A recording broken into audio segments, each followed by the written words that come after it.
Some homes in Grand Rapids are still connected to old lead lines that, of course, pose a potential risk. Today, the city and the EPA announced a new multi-million-dollar grant that is helping Grand Rapids homeowners one line at a time.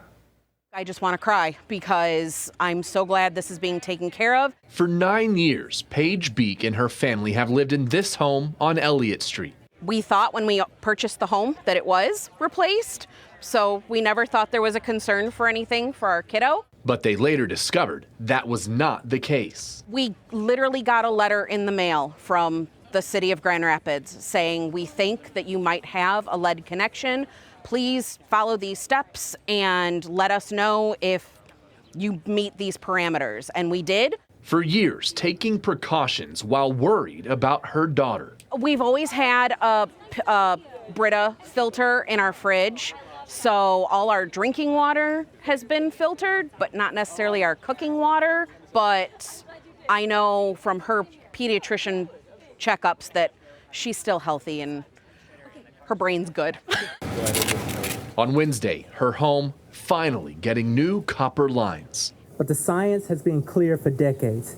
There's absolutely no acceptable level of lead, especially not for our children. EPA Director Michael Reagan making the trip to West Michigan Wednesday to announce the new multi-million-dollar grant.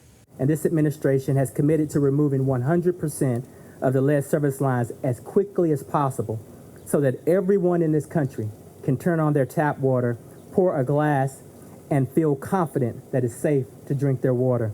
And Grand Rapids Mayor Rosalind Bliss says they've been voluntarily replacing lines for the last 5 years, but now this grant will help accelerate these repairs. We have over 21,000 lead service lines here in our city, with more than half of them located in our neighborhoods of focus. And our goal and our plan that we set out to accomplish back in 2017 is the full replacement of all lead service lines. This year alone, 2,000 lines will be replaced in Grand Rapids. It's not all the time you see investment in your community happening literally right in front of your eyes. We often see these huge construction projects, but doing a press conference here today to show our tax dollars at work in our own neighborhoods is so important. And for Paige, it's overwhelming. This is a bit much for me. I think I'm going to sleep the rest of the day off. But gratifying to see this work being done in her own yard. And I'm so glad that other families are going to be able to get this as well, because this was a worry that I didn't think I really had to have. And now I'm glad that I don't have to have it at all. The EPA director says there's $14 billion dedicated to replacing lead lines nationwide. And $73 million of that will go to Michigan to replace roughly 450,000 lines.